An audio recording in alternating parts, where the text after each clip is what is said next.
La dynamique. Alors, on a vu une branche de la mécanique qui était la cinétique, qui était l'étude du mouvement. Maintenant, la dynamique, c'est tout simplement l'étude du mouvement en lien avec les forces. On va voir différentes forces. Alors, une force, c'est tout simplement une grandeur qui est vectorielle, donc elle a une norme, un sens, une orientation, dont l'action sur un objet fait subir à ce dernier une déformation ou une modification de son mouvement. Alors, par exemple, si nous avons de la pâte à modeler, on peut, avec la force de nos doigts, la déformer. Si nous avons, par exemple, une balle qui roule, qui a un mouvement, avec notre main, on peut arrêter ce mouvement-là. Donc, une force, ça déforme ou ça modifie un mouvement. Ça peut aussi mettre un objet en mouvement. Alors, si on applique une force sur un objet, l'objet peut faire un mouvement. La variable générale, c'est le grand F qu'on va utiliser pour les forces, toujours avec un petit vecteur ici au-dessus, mais en quatrième et cinquième secondaire, l'aspect vectoriel en physique, on peut le laisser tomber étant donné qu'on ne travaille pas dans les énièmes dimensions. L'unité, c'est le Newton, en l'honneur de M. Isaac Newton. Alors, une première force, la force gravitationnelle. Cette force-là, c'est tout simplement une force d'attraction entre deux corps. Le mot corps en physique, c'est un terme général pour parler d'objets.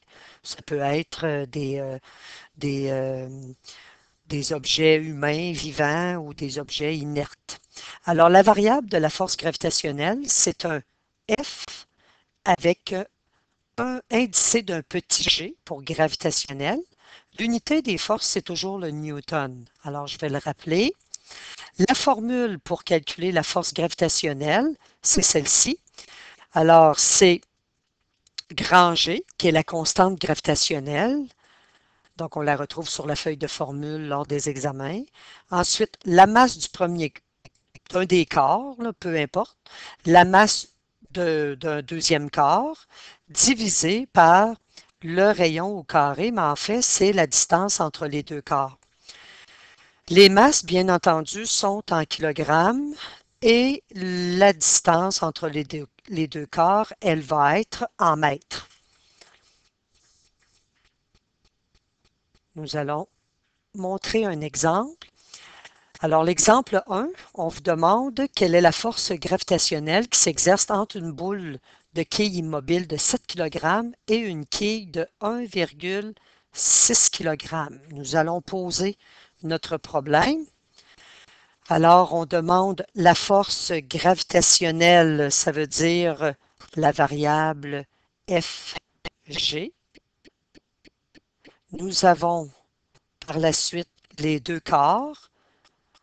Donc, ça importe peu. Le M1 peut être attribué à la quille ou à la boule de quille ou à la quille, peu importe. Alors, ici, c'est le premier mot qui se présente dans l'énoncé de la question. Alors, on va mettre M1 pour la boule de quille qui a une masse de 7 kg.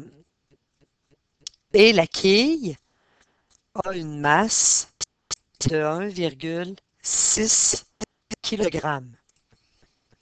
La distance qui sépare les deux objets, donc le R, est égale à 18 mètres. En fait, lorsque deux objets sont un à côté de l'autre, il y a une attraction mutuelle entre les deux objets. Donc, ici, j'ai ma balle de quille, ma boule de quille. Ici, j'ai ma quille. Donc, c'est sûr que c'est pas à l'échelle. Alors, c'est pas vraiment là.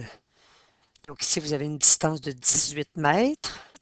Alors, on a ici pour la boule de quille 7 kg de masse, alors que pour la quille, 1,6 kg.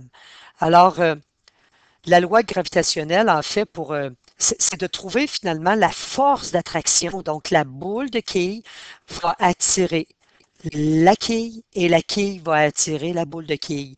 Donc, c'est cette force-là que nous allons calculer. Donc, la force d'attraction, tout simplement, entre les deux objets. Alors, posons notre problème. Alors, nous avons le FG qui est égal à la constante gravitationnelle fois la masse du premier objet multiplié par la masse du deuxième objet et par la suite le rayon finalement qui est la distance entre les deux au carré. Alors on peut substituer dans notre formule. Alors la force gravitationnelle va être égale à la constante donc qui est 6,67. Je vais faire le traitement des unités pour qu'on puisse bien voir qui va nous rester à la toute fin des newtons. Donc ici, les unités de la constante, c'est le newton multiplié par les mètres carrés, divisé par les kilogrammes au carré. On peut tout de suite faire notre ligne ici de division. Et voilà. Ensuite, multiplié par notre masse de la boule, qui est 7 kg. Pour chacun de mes nombres, j'ai 3 chiffres significatifs.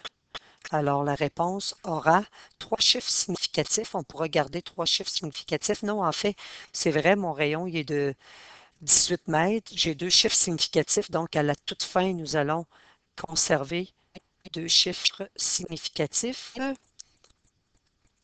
Le tout, c'est divisé par le rayon qui, lui, était de 18 mètres. Le tout étant au carré. Alors, on peut voir par le traitement des unités, en fait, que les kilogrammes au carré, au numérateur, c'est ici qu'on va les retrouver. Ils vont donc se simplifier avec les kilogrammes au carré au dénominateur. Les mètres au carré, on va voir que le 2 ici va se distribuer autant au 18 qu'au mètre, qu'à l'unité du mètre. Alors, le mètre carré au numérateur et au dénominateur vont être simplifiés. Il va donc nous rester que des newtons. Alors, si on utilise, si on effectue le calcul, nous allons obtenir une valeur en newton de 2,3 par 10 à la moins 12. Bien entendu, c'est très petit. Alors, on a une petite force qui est mutuelle entre les deux objets et qui est très petite. Ensuite, procédons à un autre exemple. Cet exemple-là, tantôt, on va le relier à une autre formule. Alors, on nous demande ici, quelle est la force gravitationnelle? Donc, c'est le FG. Cette fois-ci, entre une boule de quilles. Donc, j'ai une masse ici de 7 kg. Et l'objet, avec la boule de quilles, c'est la Terre. Alors, j'ai la masse de la Terre. On retrouve la masse de la Terre qu'on nous a donnée, qui est 5,98 par 10 à la 24 kg. Oups. Donc ici, c'est 24.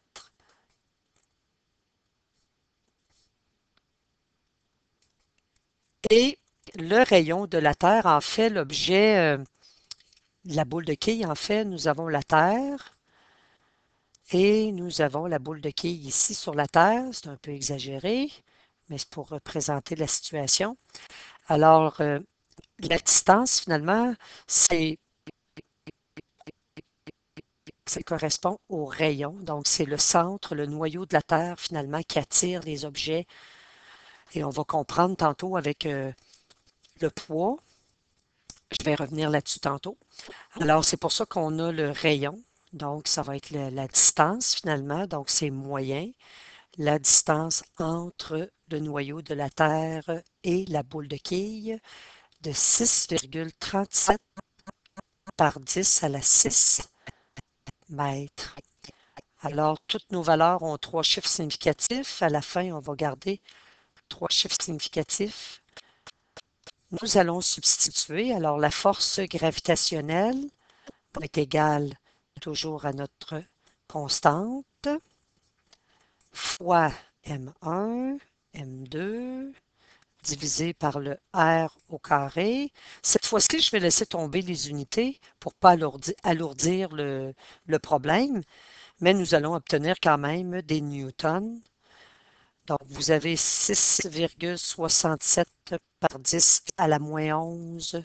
Ce sont toujours des newtons multipliés par des mètres au carré, divisé par des kilogrammes au carré, multiplié par le 7 kg, multiplié par la masse. Donc, on peut les mettre entre parenthèses pour bien voir. Donc, la masse de la Terre, qui est 5,98 par 10 à la 24 kg. Ensuite, le tout divisé par le rayon, donc la distance de la boule de quille au noyau de la Terre, qui est en mètres. Donc, il ne faut pas oublier de le mettre au carré. Lorsque on effectue le calcul, nous arrivons à une force gravitationnelle qui est égale à 68,8 newtons. On va retenir cette valeur parce que tantôt, nous allons voir une autre formule plus rapide lorsque nous avons, par exemple, un objet, deux objets finalement, dont l'un des objets est la Terre finalement. Donc, un objet sur la Terre, on va voir que la force gravitationnelle va correspondre à son poids, qu'on va aller calculer dans quelques minutes. Alors, la force gravitationnelle exercée par la Terre sur un objet. On peut procéder avec la démarche qui correspond à l'exemple 2, mais on peut procéder aussi d'une autre façon. Alors, lorsque nous avons, on revient un petit peu avant, là, donc à l'exemple 1, lorsque nous avons deux objets, donc exactement deux objets pour lesquels on veut trouver la force gravitationnelle, alors on utilise la formule Fg égale G M1 M2 divisé par R au carré. Par contre, si nous avons un objet en lien avec la Terre, donc c'est la Terre qui exerce cette force-là d'attraction vers elle, donc de l'objet vers elle. Donc, c'est une force exercée par la Terre sur un objet. Donc, on sait par exemple que les objets qu'on va lancer vers le haut vont retomber parce que la force d'attraction de la Terre attire l'objet vers la Terre. Alors, ce sera cette formule. Donc, Fg est égal à mg, où m, c'est la masse de l'objet, en kilogrammes toujours, et le g, c'est la valeur, c'est l'accélération gravitationnelle que nous avons trouvée lorsque nous avons étudié la chute libre. Alors, pour montrer un exemple, on vous demande de calculer la force gravitationnelle, et comme les deux objets, c'est la Terre et un être humain, on n'a pas à utiliser Fg égale G fois M1, M2 sur R au carré. Ça fonctionne. Mais ici, on ne pourra pas l'utiliser parce qu'on ne nous donne pas de 1 la masse de la Terre, on ne nous donne pas non plus le rayon. Alors ici, ce qu'on va utiliser pour calculer, juste avant, on va poser le problème. Donc, on va poser notre problème. Alors, en posant le problème, on s'aperçoit finalement que nous avons seulement la masse de l'objet. Alors, et ce qu'on nous demande, c'est la force gravitationnelle. On va lui donner un nom, ce sera le poids, on va l'écrire tantôt. Alors, la force gravitationnelle, c'est notre inconnu. On n'a pas, comme je le mentionnais tantôt, la distance. La distance n'est pas donnée. Nous n'avons pas non plus la masse de la Terre dans cette situation-là. Alors, on va utiliser la formule Fg égale mg, nous allons substituer notre masse, 75 kg, fois le 9,8 mètres par seconde carrée. Ce qui va nous donner une force gravitationnelle qui va être égale à 735 newtons. En fait, l'unité de l'accélération gravitationnelle, c'est aussi le newton par kilogramme. Donc, c'est pour cette raison que lorsqu'on prend l'accélération gravitationnelle multipliée à une masse, ça nous donne des newtons. Cette force-là gravitationnelle, lorsqu'on a un objet par rapport à la Terre, est toujours vers le bas. Donc, si vous avez un humain, alors cette force gravitationnelle-là, on part un peu de son nombril, elle va perpendiculaire à la surface horizontale. Donc, elle va vers le bas. C'est le FG. On va lui donner comme nom le poids, tout simplement, de l'objet. Alors, allons voir la relation entre la masse et le poids. C'est déjà vu en laboratoire, nous avons fait une expérience qui reliait la masse, donc la masse qu'on accrochait à un dynamomètre, qui est l'appareil pour mesurer les forces.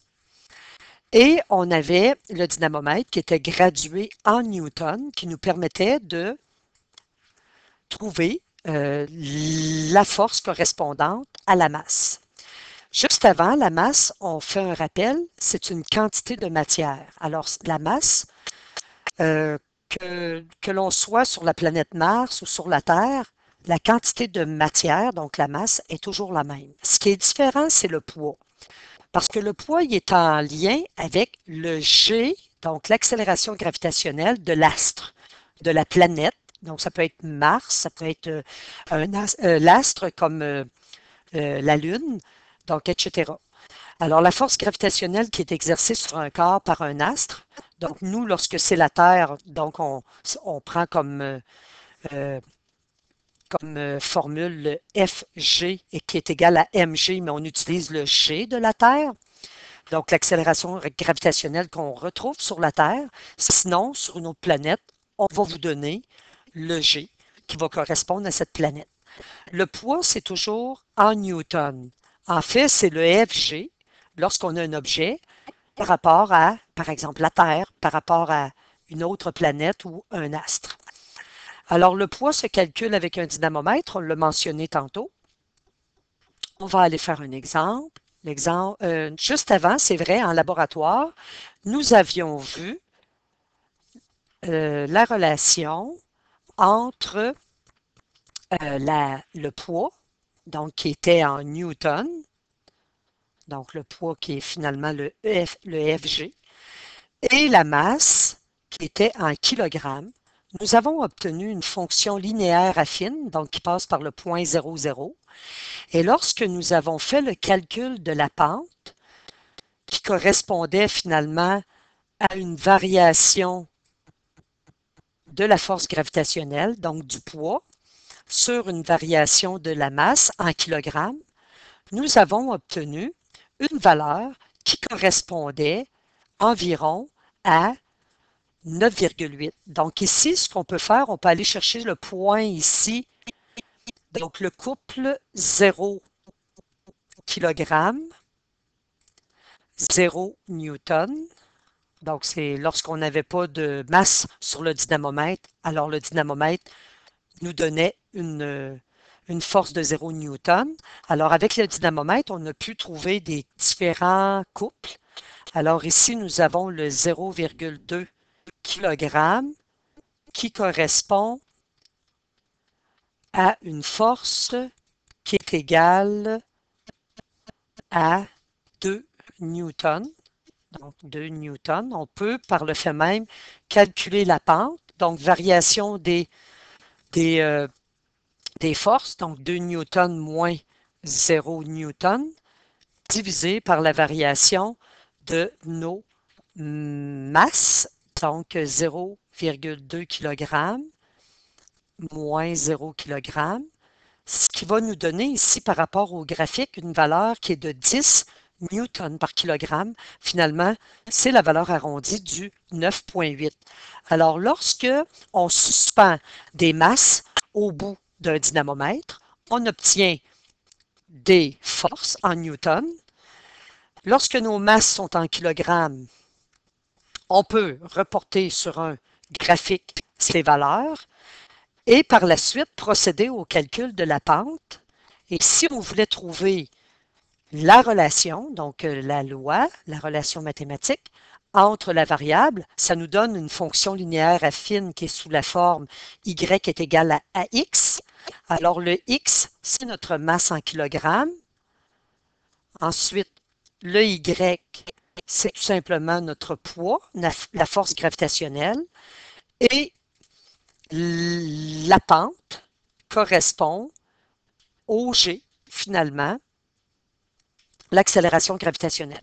Alors, on retrouve finalement une loi qui est Fg est égale à mg, qui est la force gravitationnelle. Alors, c'est pour ça qu'elle va porter le nom aussi de poids. Donc, le poids d'un objet n'est pas toujours le même. Par contre, la masse va toujours être la même. Si, par exemple, un corps se retrouve sur la Lune, sur la planète Mars, sur la Terre, la masse va toujours rester la même. Mais le poids ne sera pas le même puisqu'il est lié avec l'accélération gravitationnelle de l'astre. Alors, si c'est la Terre, c'est 9,8. Nous, lorsque nous avons effectué le laboratoire, nous étions sur la Terre, alors nous avons obtenu une accélération gravitationnelle ici qui était de 9,8 mètres par seconde carré. Maintenant, la force normale, qui est une autre force, nous avons vu la force gravitationnelle, la façon de calculer la force gravitationnelle. Alors maintenant, la force normale.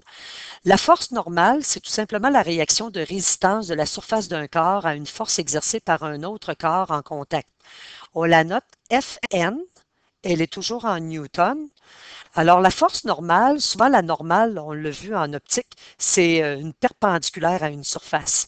Alors, par exemple, ce qui maintient une personne sur le plancher, cette personne a sa force gravitationnelle qui est son poids, on va partir du nombril, donc qui est vers le bas, donc c'est la force gravitationnelle, mais ce qui la maintient, cette personne-là, sur le plancher, c'est une force qui est exercée, mais à l'inverse du poids, et voilà, et qui est perpendiculaire, donc c'est la force normale, donc elle est perpendiculaire ici à l'horizon. Donc, finalement, la force gravitationnelle va nous permettre de calculer indirectement la force normale, puisque l'une par rapport à l'autre, elles sont inverses. Alors, c'est la même norme, mais pas la même orientation, pas le même sens. Alors ici, faisons un exemple. Alors, on a à trouver la force normale. Alors, c'est la force normale. Posons notre problème qu'on veut trouver. Lorsque nous avons une table qui supporte une caisse de 13 kg, donc une masse de 13 kg. Donc, ce qu'on peut faire, tout simplement, c'est la petite représentation. Alors, nous avons une table. Sur la table, il y a une caisse. Donc, nous avons le poids de la caisse vers le bas, qui est finalement le Fg, qu'on va pouvoir calculer parce qu'on est sur la Terre et nous connaissons la masse de la caisse. Donc, la force normale, on cherche la force normale. Alors, premièrement, nous allons calculer la force gravitationnelle. Sa norme va correspondre à la force normale. Donc, nous allons utiliser la masse en kilogrammes de la caisse fois l'accélération gravitationnelle. Alors, nous avons notre 13 kilogrammes, pardon, multiplié par 9,8 newtons par kilogramme. Lorsque nous allons calculer, alors notre force normale va correspondre à 1,27 par 10 à la 2. Donc, si je veux respecter les chiffres significatifs, nous avons 3 chiffres significatifs. Le 9,8, c'est une constante. Donc, c'est comme si on avait un nombre illimité de chiffres significatifs. Pardon. Donc, ça va donner 1,27 multiplié par 10 à la 2 newtons. Et son orientation à cette force normale va être vers le haut. Elle va être perpendiculaire à l'horizon. Et voilà. Donc, on peut dire que c'est vers le haut, étant donné que vous avez un vecteur, des forces étant vectorielles, mais on peut aussi le représenter par un petit dessin. Par la suite, voyons maintenant la force de frottement. Alors, la force de frottement, c'est une force qui s'oppose au mouvement. La variable, en général, c'est le F indicé du petit f. L'unité, c'est toujours le newton. La force de frottement, en fait, c'est ce qui nous permet, par exemple, les humains, de marcher. Alors, si on n'avait pas de frottement, donc voici notre soulier. Donc, s'il n'y avait pas de frottement, on ne pourrait pas marcher. Donc, si notre mouvement, par exemple, est vers la droite, alors nous avons les petites forces de frottement entre la semelle du soulier et le plancher. Et c'est ce qui nous permet d'avancer tout simplement. Lorsqu'on se retrouve sur une surface qui est glacée, la glace par exemple, c'est plus difficile de marcher parce qu'il y a moins de frottement. Alors les formules, en fait, on en a deux pour calculer les forces de frottement. Alors, on a les forces de frottement statiques et nous avons la force de frottement qui est, ici j'ai fait une petite erreur, on va aller corriger. Donc, ici nous avons la force de frottement qui est en fait cinétique, qui est liée avec le mouvement. Alors, on va expliquer les deux. En fait, la cinétique, on sait que c'est lié au mouvement. La statique, c'est que l'objet est immobile. Alors, nous avons, par exemple, un objet sur un plancher. Il a une masse. Alors, pour réussir à le déplacer, il faut appliquer une force qui va être assez grande, donc qui va être supérieure. Donc là, il ne bouge pas, l'objet, donc qui va être supérieur à son poids pour pouvoir le déplacer. Mais en fait, on a aussi un plancher. On a donc des textures qui ont ce qu'on appelle des coefficients de frottement. Donc, on vous donne un tableau pour connaître les coefficients des différentes matières sur lesquelles on glisse les objets, par exemple, dans le cas d'une force de frottement statique, donc d'un objet qui est immobile et qu'on veut déplacer. La force de frottement qui est cinétique. Alors, celle-ci, c'est la force de frottement pour lorsque déjà on a un objet qui est en mouvement. Donc, une automobile, par exemple, où on a les pneus de caoutchouc sur l'asphalte. Alors, on a déjà un mouvement. Alors, les coefficients, encore là, cinétiques, on peut aller les chercher dans un tableau. Alors, dans les formules, ce que nous avons, c'est la force de frottement qui est toujours en newton, qu'elle soit statique ou cinétique, peu importe. La force normale, nous allons voir que ça correspond finalement au poids. On a juste à calculer le poids parce qu'il faut se battre contre le poids lorsque on a un objet qui est soit immobile ou en mouvement. Et ensuite, nous avons nos coefficients de frottement, le statique lorsque l'objet ne bouge pas et le cinétique lorsque l'objet est en mouvement. Donc ici, on a que cinétique est lié à mouvement et le statique, ici, il n'y a pas de mouvement. On peut vouloir mettre l'objet en mouvement, mais il n'y a pas de mouvement. Alors, voici un exemple. Quelle est la force de frottement qui s'exerce lorsqu'une voiture de 1500 kg dérape sur une route en asphalte mouillé? Alors, nous voulons la force de frottement. Ici, c'est une force de frottement qui est, en fait, qui va être cinétique parce qu'il y a un mouvement. Alors, nous aurons besoin du coefficient de frottement de l'asphalte. Nous allons voir dans notre manuel. Alors, nous avons pour l'asphalte un coefficient de frottement. En passant, les coefficients n'ont pas de valeur, pas de valeur, mais d'unité.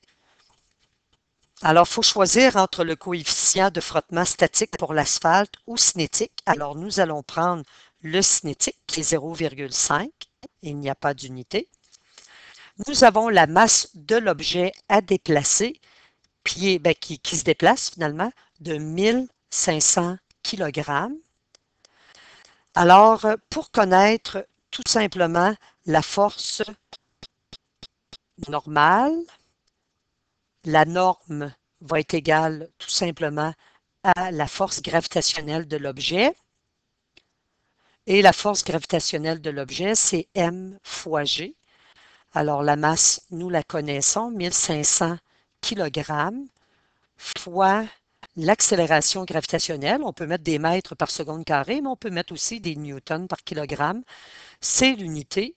Oups, ici j'ai oublié mon kilogramme. C'est l'unité aussi de l'accélération gravitationnelle. Donc, on va obtenir tout simplement des newtons. Alors, nous allons ici le 9,8.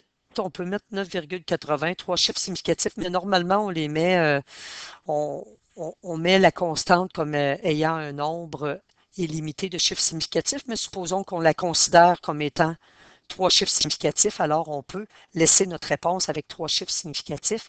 Donc, 1,47 par 10 à la moins 4, pardon, à la 4 newtons. Alors, c'est la force gravitationnelle, c'est notre poids, mais finalement qui nous donne notre force normale, du moins la norme de la force normale. Nous avons besoin de cette norme pour pouvoir calculer la force de frottement. Alors, pour ce qui est de la force de frottement, nous avons besoin, c'est un frottement cinétique, alors nous avons besoin du coefficient cinétique, donc du coefficient de frottement cinétique, multiplié par la force normale de l'objet, ce qui va nous donner, si on substitue une valeur qui est, bon, de 0,5, qui est multipliée par ce que nous avons trouvé, ça va nous donner des newtons qui vont correspondre à la valeur 7,35 par 10 à la 3 newtons. Alors, voici la force de frottement entre la voiture et l'asphalte mouillé. En passant, justement, c'était le coefficient de frottement cinétique, mais pour l'asphalte qui était mouillé. L'asphalte sèche a un autre coefficient. Ensuite, nous avons la tension. C'est une autre force. On peut la noter aussi avec un grand T. Souvent, on va la voir de cette façon-là. Mais on peut aussi la noter FT pour force de tension. Alors, souvent, c'est relié à des câbles, des cordes. On peut avoir aussi des tractions sur les bras lorsqu'on a une personne qui soulève une autre personne. Alors, la force de traction peut finalement avoir différentes variables. Elle est toujours en newton. Alors, un exemple pour démontrer cette force-là. Il n'y a pas vraiment de formule parce que souvent, elle correspond au poids de l'objet. Alors, ici, dans la mise en situation, on soulève une masse de 750 grammes. Alors, cette masse, on va tout de suite la transformer en kilogrammes. On n'utilise jamais des grammes dans nos formules. Donc, nous obtenons 0,750 kg. Nous avons un câble qui est suspendu à une poulie. On vous demande quelle est la tension. Donc, la force de tension, ou on aurait pu écrire T aussi. C'est ce qu'on cherche dans le câble. En fait, lorsque nous avons une poulie et une masse qui est au bout d'une corde et que nous avons à tirer sur la corde, la tension, elle est ici. Elle est tout le long de la corde finalement. Et opposé à cette tension-là, nous avons toujours notre force gravitationnelle. Donc, la force de tension, elle est vers le haut. La force gravitationnelle, elle est vers le bas. Alors, nous allons forcer, lorsque nous allons soulever la boîte, avec une force qui est aussi grande que la force gravitationnelle. Donc, en fait, ce que nous allons faire ici, c'est tout simplement faire correspondre la force, donc la norme de la force gravitationnelle, qui va être égale à la force de tension dans le câble, donc à la norme, parce qu'ils sont opposés l'un par rapport à l'autre, qui est égale à m fois g. Donc la masse qui est égale à 0,50 kg multiplié par l'accélération gravitationnelle, nous sommes sur la Terre, de 9,8 mètres par seconde carrée ou newton par kilogramme. Alors, la réponse, nous allons obtenir 7,35 newtons, qui est la tension dans la corde. Et celle-ci, on pourrait donner l'orientation, mais lorsqu'on fait la représentation, ça suffit tout simplement. Alors, 7,35 newtons, c'est la tension que nous retrouvons dans la corde, tout simplement. Par la suite, nous avons la dernière force que nous allons voir, la force centripète. En fait, la force centripète, elle maintient un corps dans un mouvement circulaire. Lorsque nous avons un corps qui tourne autour d'un autre corps, donc je vais représenter mes corps par des points. Donc, on a par exemple un mouvement qui se fait. Alors, la force centripète, c'est la force qui maintient le corps vers, c'est une force qui va vers l'intérieur, tout simplement. Si on a à la maison, par exemple, un centrifugeur pour faire du jus, le centrifugeur, la force centrifuge, c'est une force qui va dans l'autre sens, qui va vers l'extérieur. En fait, on a toujours la force centrifuge et centripète combinées dans un mouvement qui est circulaire, mais ici, nous allons étudier plus spécifiquement la force centripète. Alors, elle est notée FC, F indicé du petit c, elle est toujours en newton, et se calcule avec cette formule où le m, c'est la masse de l'objet qui tourne en kilogrammes. V, c'est le vecteur vitesse, la vitesse avec laquelle tourne l'objet.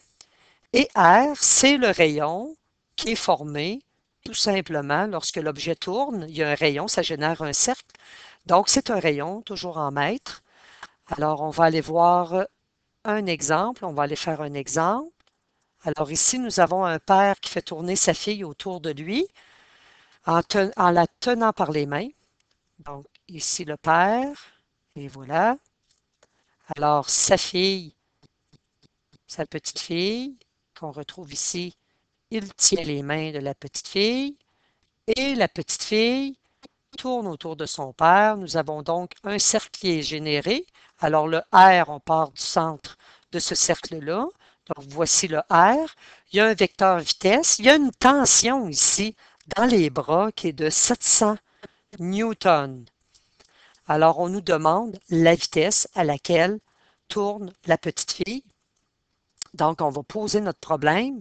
Ce que nous avons, c'est la masse de l'objet qui tourne, qui est de 35 kg. Nous avons par la suite le rayon, donc c'est la distance entre le père et la fille, alors qui est de 1,15 mètres. Nous avons par la suite la tension, mais qui correspond finalement à la force centripète qui maintient la fillette dans un mouvement circulaire autour du père et on nous demande la vitesse. On va aller calculer, substituer et calculer la vitesse. Alors, nous avons la force centripète qui est égale à la masse fois la vitesse au carré, le tout divisé par le rayon. Si on substitue, on va laisser tomber les unités.